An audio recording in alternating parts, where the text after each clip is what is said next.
Welcome everyone to Mail Fuzz TV. I am Peter, that is Connor, and we are going to talk about Star Trek Deep Space Nine Season 1 Episode 18, the penultimate episode of the season in fact, and it is called Duet. So, full spoilers for the episode as always.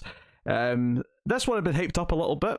There was just a comment here or there saying we were coming up to a special episode, something that sticks out. Not just like the best of the season, but one that many would consider one of the best episodes of the show, which is not to downplay all the show that's to come, but just that this is remembered very fondly. And I think when I was speaking to Tara about it, I said it sounds like this is Deep Space Nine's Measure of a Man, and that it's the one that kind of the early one, relative to in that show 7 seasons, relative to the 7 seasons, that's like, oh, that's the first, like, oh, that's a really good one. Yeah, that was the vibe I was getting before I watched it. This was nothing to do with like my opinion in the show. It was just that was the vibe I was getting from everyone else going in, and it's a Kira focused episode where we meet a Cardassian who she believes is a war criminal. Well, I'll get into the specifics in a bit, but basically it's about the investigation of who this guy is, and she's basically bloodthirsty, wanting him to go down as a war criminal, be tried for his crimes, be given to Bajor, and for Bajor to basically get some kind of, I guess, payback, for everything that's happened during the occupation, and get some, closure from that. But of course, Sisko rightly is a little tepid and like, no, let's go by the book. Let's actually confirm that he is what he says he is, or you say he is for a start, and take it from there. And it has some kind of turns as we sort of unveil some different layers of the characters' lives. So notably this character, this Cardassian, is played by Harris Yulin, who you may remember as a member of the Watchers Council on the hit television show Buffy the Vampire Slayer. I knew this is where this was going, but I didn't know the connection. I was like, how are you getting to... As soon as you started saying you may know, I'm like, oh god, where is he? How does he fit into them? It's one of those things, despite all the heavy makeup, as soon as he started talking for the first time, I'm like, oh, I know this guy. I recognize this guy's voice and the way he's moving his mouth. All right, well, I didn't recognize him well enough, clearly. I mean, I'm not too bothered. That is not a major character. He's got a couple of notable moments on Buffy. Oh, all right, fine. Well, I'm sorry. Principal Snyder's like in the other room on Deep Space Nine. Is that not good enough for you? No, it's not. I don't want to use him every episode to get in the Buffy reference. Just not have one. If they give me another actor, I'm going to use them, okay? That's just the way it works. Damn it. So, yeah. Actually, one of the things I want to put out here is they do a little swerve at the start of the episode, because the ship's coming in, and the pilot of this ship says, oh, by the way, we've got a passenger who needs medical assistance. He's got this particular chronic disease. And they're like, okay, that's fine. Just beam him to medbay. No big deal. And the camera just sort of like pans over, and like Kira's face is in the foreground, and like her expression is just so good. It's like this clearly means something to her, and she instantly goes over to Sisko and says, hey, I'd like to go and visit this patient in medbay. And he explains that this condition is very unique, and it only comes from a certain type of mineral or whatever it is that has been mined in this specific place, that during the occupation Bajorans were basically forced slave labor and were tortured and killed, and a number of other atrocities. And the mining accident that happened towards the end of this place's lifespan is what gave a bunch of people this condition. So it's like, oh no, the people who survived that, it definitely kind of felt like, people who survived the Holocaust. That was kind of the vibe that you're getting from the way she's speaking. I was going to say, like, I know that it's easy to draw parallels in a lot of science fiction with Nazi Germany, right? Absolutely. With a lot of villains. I know it's cliche and it's there a lot. I think this episode is the most explicit this show has been so far. Absolutely. With the Cardassians kind of having that vibe. With like you say, the forced labor camps. I mean, the being on trial for someone who was an officer in that regime, and some of the stuff that it gets into. It's very, very clear that that's what it wants to be. This, not just this episode, but that's what it wants the Cardassians to be seen as going forward. Absolutely. And this moment where she goes down to medbay and like Bashir steps aside and reveals it's a Cardassian, which I think is a beautifully told moment as far as storytelling goes, because immediately you get the significance of this, because everything she told you in the previous moment with Cisco tells you exactly that this guy was at the same place, meaning he was someone who was there as an officer, someone who was there enforcing these atrocities upon the Bajoran people. And you instantly get what that means, and that's when it's probably the best like cut to the opening title sequence moment that the show's had. I think it's probably fair to say that. So that sets us up, and she obviously believes that he's this important bad guy and that they're going to look into it. And from there, it has some twists and turns where he claims to be a file keeper who's not that important, but then he turns out that he's lying, and he's actually maybe the big bad, the one who was in charge, who was doing all this Goldar guy. I remember Goldar because it sounds like the villain from Power Rangers, I'm not going to lie. And then it has a bit more of a nuanced pivot again towards the end. And I was enjoying the episode, but to be frank, it's the last 5 minutes or so that take this into the stratosphere. I think it gets like that opening few minutes, the pre-titles are phenomenal. Yeah. I think it then has a lull for maybe 20-ish minutes. Not that it's bad, it's never bad, it's still good. It's still it's good episode throughout that. And then after that it builds and builds every time, especially once his final identity is revealed and there's a couple of visits under your belt, it gets better each time. And then there's a couple of back and forth speeches at the end in that last sequence, which are just phenomenal. Yeah, I think what's good about it is that every time she goes to see him, like he's kind of hamming it up in a very intentional way. And I think as the audience, you start to question, like, what is he actually playing at? Because it's like he's provoking her in like a really weird way, and it kind of keeps escalating from there. And you kind of, I think you kind of get to like a conclusion maybe just a little bit before she does, and it's kind of like, oh, this is actually a really sad story that's happening in front of her, and one that ultimately she's going to have to be more sympathetic to. And that, I mean, that's kind of the point of the whole episode is the episode ends with the line, this man is murdered by another Bajoran who's this drunk guy earlier in the episode who's in the cell who's just yelling about how he hates Cardassians. And at the end of the episode, after everything goes down, this man stabs this Cardassian when he's been set free because he's not this big bad guy that he's been claiming to be. He was just, the assistant, essentially, the filing clerk. Yeah, and there's more to it than that, and we'll get into it. But the final lines is, Kira saying, "Why did you do that?" Like he wasn't this big bad guy, and the killer says he was Cardassian. That's enough. And the final line of the episode is Kira saying, "No, it's not." And that is. And to credit this, I think that has more weight because this has been a through line the entire season, is that she is obviously this proud rebellion has a lot fighter. Of bias against all Cardassians, even at the start of this episode, right? She jumps to Cardassian, bad, understandably given her past, but it's a season long thread that's been there. Yeah, paid off here. Yeah. It's so good because the idea that Kira has to accept that not every Cardassian was like in support of what they were doing, which is ultimately where it gets to, is that this guy is basically wanting to commit suicide in a meaningful way. He wants to commit suicide because he believes he deserves recompense for like being a part of the Cardassians, and he also thinks that giving this to Bajor might actually be good for them.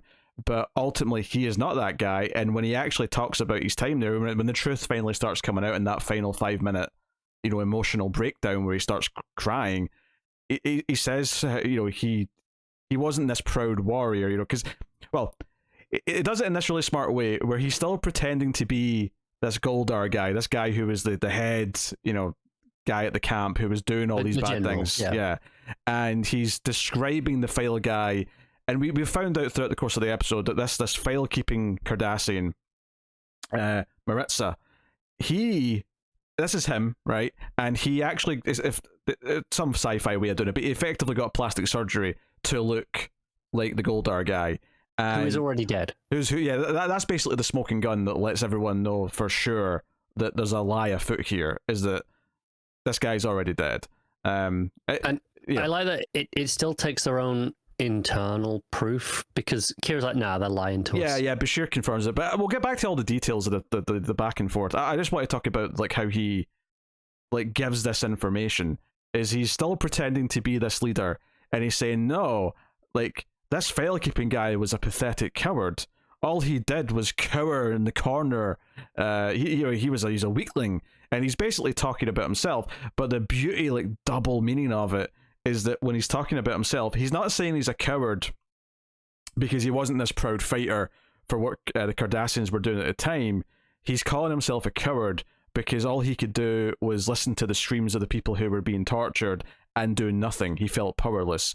And it's this weird thing where ultimately, even if not in as many words, Kira effectively has to sort of give this guy some kind of olive branch of, you could call it some form of forgiveness, even though that word is never uttered.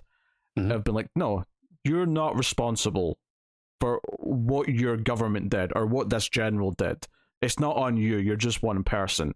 And that like backbone, and that's why, that last 5 minutes is just, it's just through the roof. It's like, okay, what, you're making a statement here. And because you've seeded this with Kira's character throughout the whole season, it even references the episode with the old Bajoran guy who wouldn't leave the moon because Sisko said, oh, I'm your friend and I'm giving you good advice here. It's him that gives her this role of investigating this when she probably shouldn't be given it because she's too close to it. That's what he says. But she makes it clear, look, this is something that was done against my people. A Bajoran should be the one investigating this. And that's when fair point. Yeah, and that's when it clicks for him. He's like, okay, all right, you can have the charge. By the end of this episode, I think this is the first time we've seen it not just be all Cardassians are evil and are awful, horrific people. In the same way that I think we've had over the season with like Ferengi, for example. There's a base mold of Ferengi, and Quark definitely fills that mold.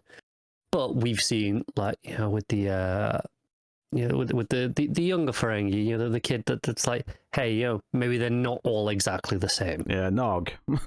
Nog, thank you. Yeah. Blank on the name. I think it's actually really ballsy, right? In the same episode, you said earlier on, the sentence you said earlier in this review is that this is the episode that said, no, the Cardassians were like the Nazis, and that's what we're going to think of them going forward. But in the very same episode to say, no, there's some sympathetic, they're not all of that, which is actually very accurate because effectively what it's saying is, not all Germans were Nazis. That's the effect, the comparison you could make, is not everyone who was forced into some form of service in Nazi Germany was in support of the Nazi Party and what they were doing. Absolutely, you can removed from history, 100 odd years. It's easy to look at it and say, oh well, they should have stood up and done more, but it's not that simple, right? Again, in the same way for this guy, he obviously didn't want to be doing these things. He didn't want to be at that that mining slave labor camp, but he felt unable to stand up. He, like I say, he was a coward, right? It is the way he feels. Yeah, well, which obviously he's been hard on himself, but yeah, that's how he says he feels. That's the way he puts it. That doesn't. It makes him.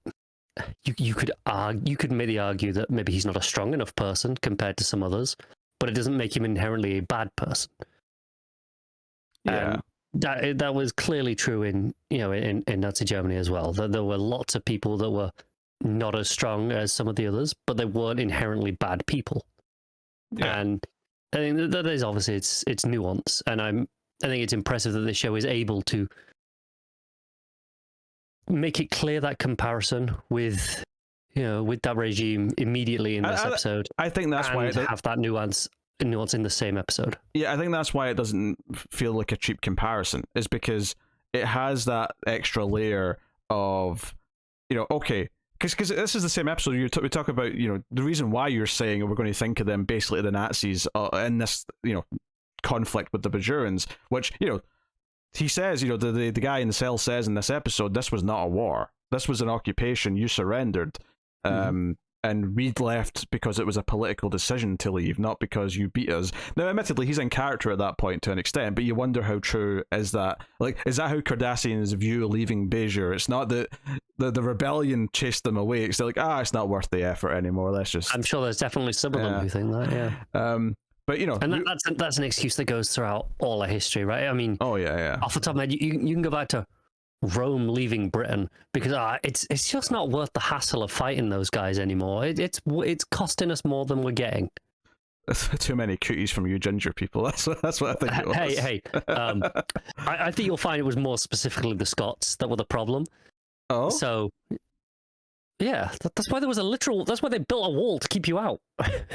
Yeah, but that's a good thing though. Scottish people were fighting them. Unlike the English, who just bent over and said, "Yeah, take what you want." Look, to you know. Please, sir, can I have another.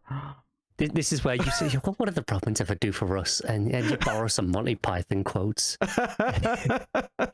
But look, let's not get into the nitty-gritty details here. Yeah, okay. The serious point I was getting at is that, like, when we hear about what happened at this camp, this is not just. I mean, slave labor is bad enough. Let me make that clear. That's already as bad as you need. But no, she makes it clear that they were being raped. You know, the interspecies rape. From the sounds of it, they were being murdered. They were being beat up to the point of like beyond recognition. People who were too old or getting weak to like go anymore and be of use were just being killed. Like it sounds like they go as horrific as they possibly can with it. And I think what really stuck out to me bizarrely was she was saying this. I think she was in Odo's quarter. I don't know if she was saying it to Odo specifically or if she was saying it to Sisko.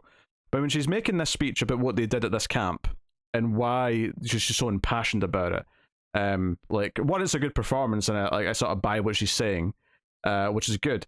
But bizarrely, I was thinking about how absurd back in season 1 of Next Generation. You remember how when Tasha Yar just casually brought up she came from a planet of rape gangs and how stupid that sounded? Yeah. Right? And you compare this to that and how her bringing up the fact that some of her people were raped at a slave labor camp and how serious and how much you take that as a like horrific thing in this moment, because it does sound awful. It gives it the weight that it's supposed to. Yeah, but it gives it the weight that it's supposed to have. Whereas, yeah, obviously an actual rape gang sounds horrific, but the way they just threw it out there from Tasha, it's just this throwaway line of it's just background information. Don't worry about it. Don't think about it too hard. And I just like the comparison between this moment and that. And obviously Next Gen went on to have many, many fantastic episodes and has done many great things, and it's a cherished show for a good reason. But it was interesting comparing that and just going, no, this is the show that can talk about subjects like that, perhaps, in a way that Next Gen never could. This is, maybe it's just a sign of, there's more Trek under its belt at this point.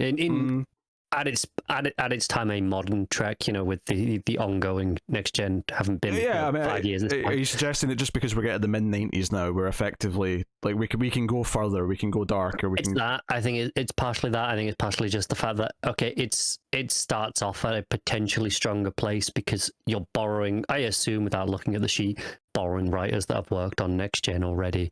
Yeah, they're a bit more familiar. They kind of know what they want to be a bit more as a show, kind of straight off the bat, as opposed to just, hey, let's do a Star Trek. Let's kind of redo.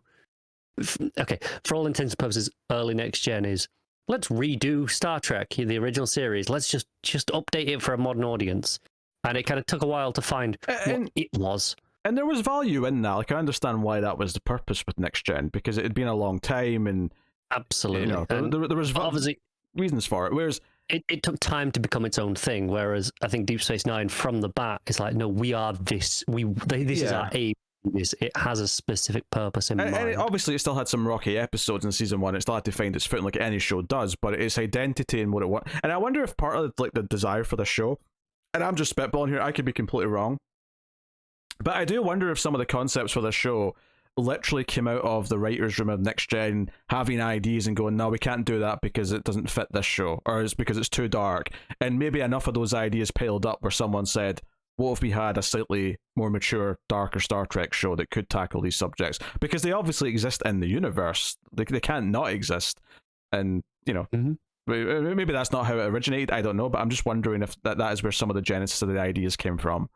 It's definitely a possibility, yeah. Or I don't know which way around it was, if it was that, or if it's a case of, we know we're going to be a bit darker on this show because to distinguish us from Next Gen, and this gives us more freedom, and this is some of the ideas that we have now for this. I don't know which way around it came from, but it's actually a really interesting comparison to Buffy and Angel in a weird way.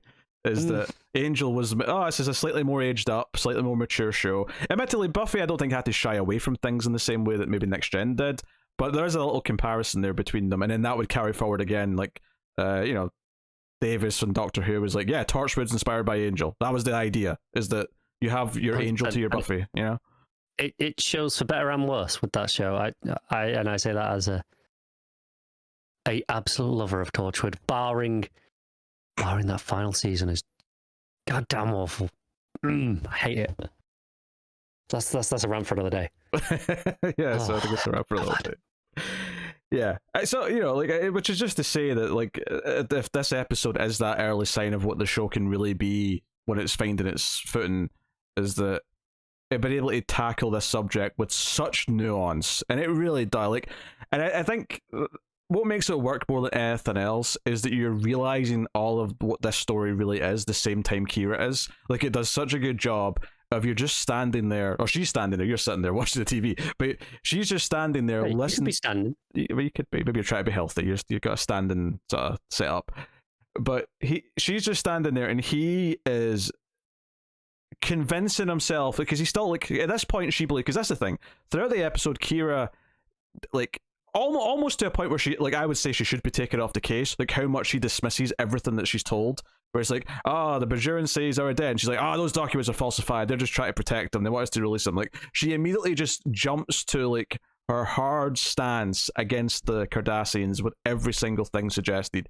And like you said earlier, it's Bashir coming in and saying, oh yeah, this guy's had, like, effectively plastic surgery. They say he's been taking some plastic thing or something, to change his face, and it's like, wait a minute, he just, like, our own person just effectively corroborated that this is not what it seems to be.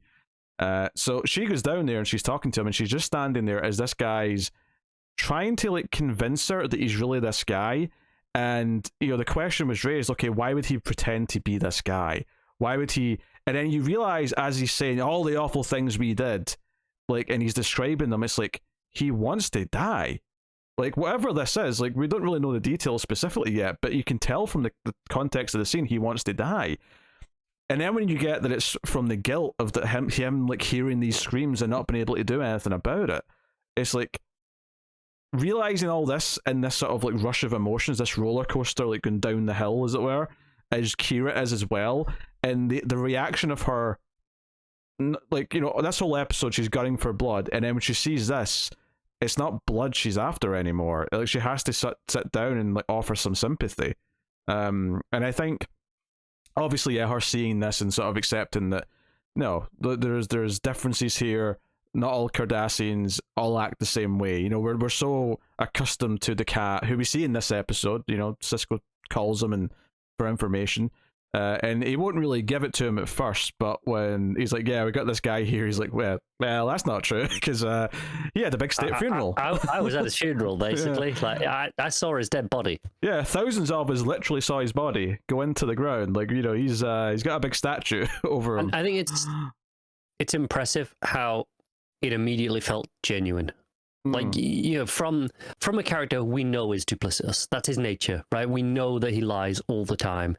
We know he's always trying to, maneuver things. Ducaticus. Yes, very good. There you go.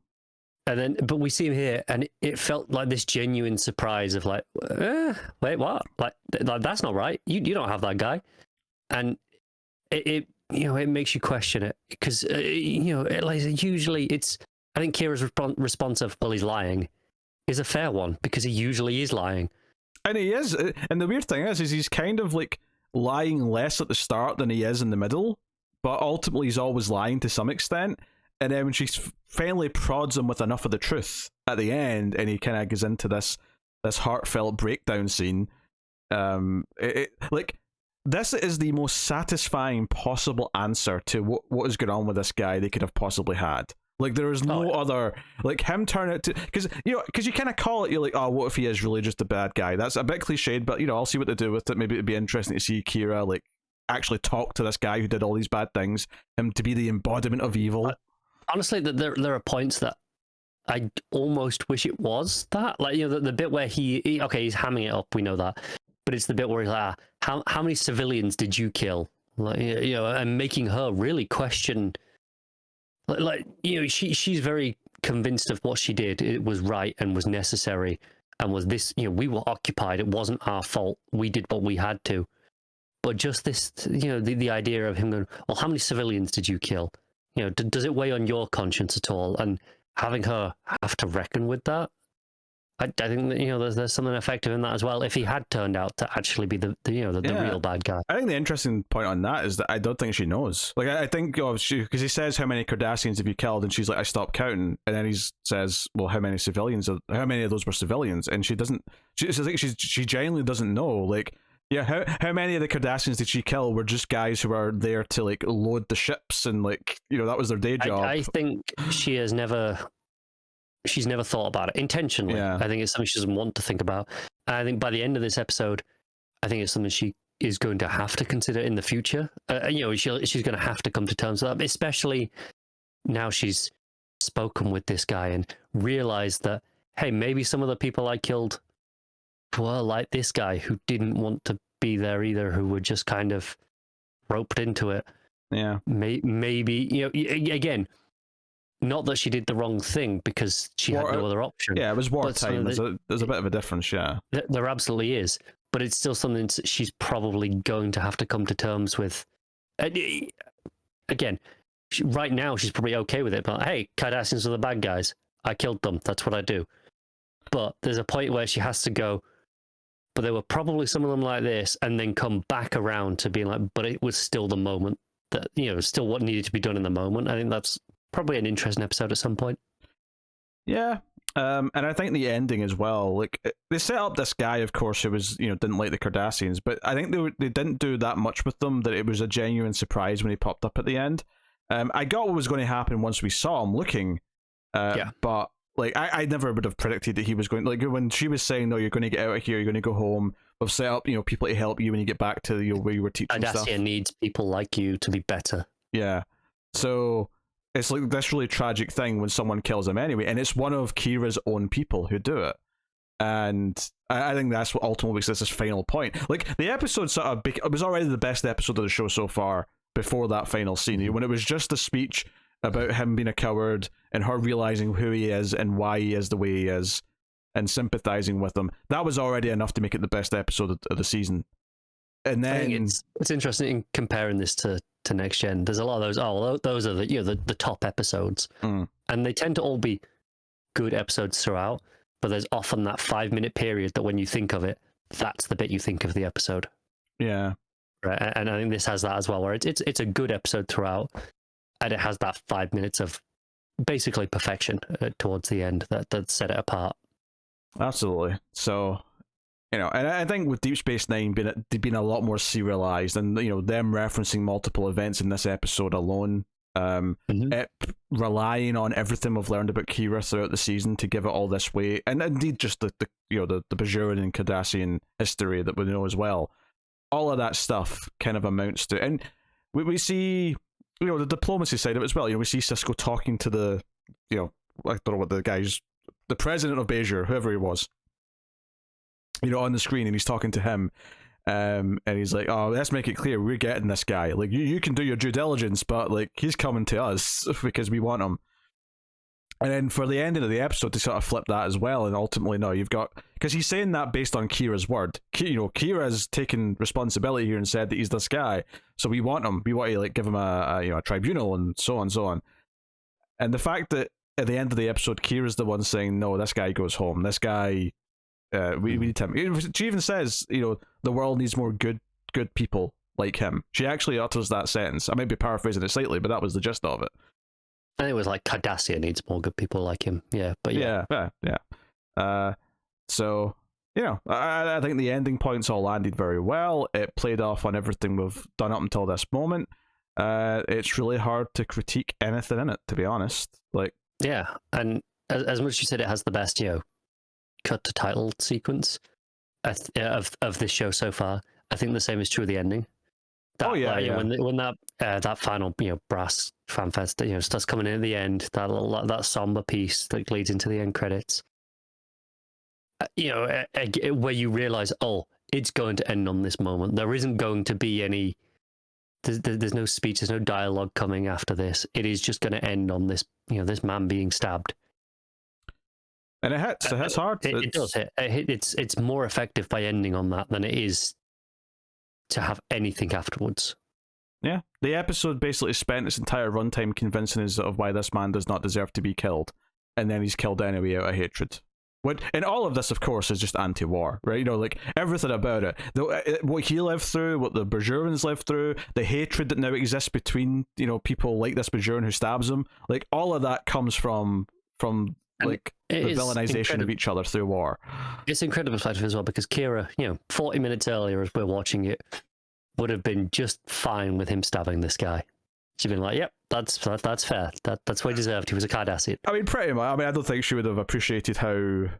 probably not that it was done outside of the system. Yeah. But I think she would not have been upset with the result. Yeah. I mean, she like just got the best character story the show's had as well so far. Yeah. I mean, obviously, I've been loving some of the other characters and they've had good beats. Odo's had good episodes, Quark's had good episodes. But... that's definitely, as far as actual just straight up, we were writing for the character and giving her growth. This is absolutely up there. I think it's interesting that Kira's probably had two of the best character episodes between this and the one with the old guy not moving.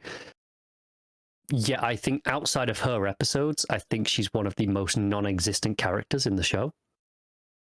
Yeah, she's very non-influential. She doesn't have a lot of impact on episodes outside of her own. She's often there, but I don't think she has a lot of memorable moments like a lot of the other characters do. I suspect that might change over time. Maybe part of that is that she does feel separate to them right now because she herself feels separate. She feels like she is there to represent Bajor and everyone else is Starfleet. Well, not all of them. I know Odo isn't, but but he works with Starfleet more directly, doing the security for the station. I wonder if that's something that'll grow in time. And even the idea that she's had more of these episodes focused on her this season, it kind of makes a lot of sense because the show's set in the backdrop of this conflict that happened right before the Federation came here. The station's over Bajor, and this Bajor and Cardassian thing is the fundamental building block of the show. It makes sense that the character who's there to really explore what that past is Kira, and it makes sense that, at least in season 1, where we're still really getting to know all this stuff, that's who's going to get those big episodes. Absolutely, and I've loved all of her big episodes so far. I just hope she's more involved in the ensemble going forward. I suspect maybe she'll start to have more camaraderie with the others as they go through other stories. It makes sense, especially as they go through events as a team. Yeah, I think it's specifically this, like the little nugget that I would point out is that she does bring up that Sisko said they were friends, and she asks him as a friend. I think that's kind of your first strand of that hopefully will dovetail into more friendships and more. I think it's there from a writing perspective in terms of just the sheer connections. It's there, and they're telling us it's there. I just want to see more of it on screen in the little moments as opposed to the big episodes. Yeah, well, we'll see what comes as we go into next season. Obviously, we have one more episode left of Deep Space Nine this season. I almost feel bad for it. It's so weird that it has this shining light of an episode, and then there's one more though. And it might be a very good episode still, but it almost feels like this was the end. This was the climax of the season. I think at least emotionally, right? Emotionally, yeah. And maybe thematically, but admittedly, maybe the next episode does deal with this history as well, so maybe that'll still fit. But this does feel like a crescendo to an endpoint that I doubt the next one can match. But anyway, so next time though, we'll be looking at the season finale of Next Gen, season 6. That's next time from our Trek reviews, and then we'll be back for the finale of season 1 of Deep Space Nine, and then we'll be doing our top 5s of both seasons. and obviously our bottom 3 episodes as well for each, because why not name and shame the bad ones as well while we're at it. Always fun. So thankfully, that's a little bit harder now than it used to be. It is. But we'll have fun doing that in the next couple of weeks. But yeah, so next gen next time. But we'll look ahead and see what the next Deep Space Nine is, or season finale, as it were. So it's called In the Hands of the Prophets. And the description on IMDb is as follows. Vadik Wynn, a candidate in the race for the open Kai position. Okay, I know what that is. Yeah, Kai. Yeah, she stayed behind on that planet. Yeah. Stirs up trouble on DS9 when she attempts to boycott Keiko's school for not teaching Bajoran religious beliefs. Well, that's an interesting... Okay, I actually think that's... I suspect it might not actually be that good, but it's a really strong premise.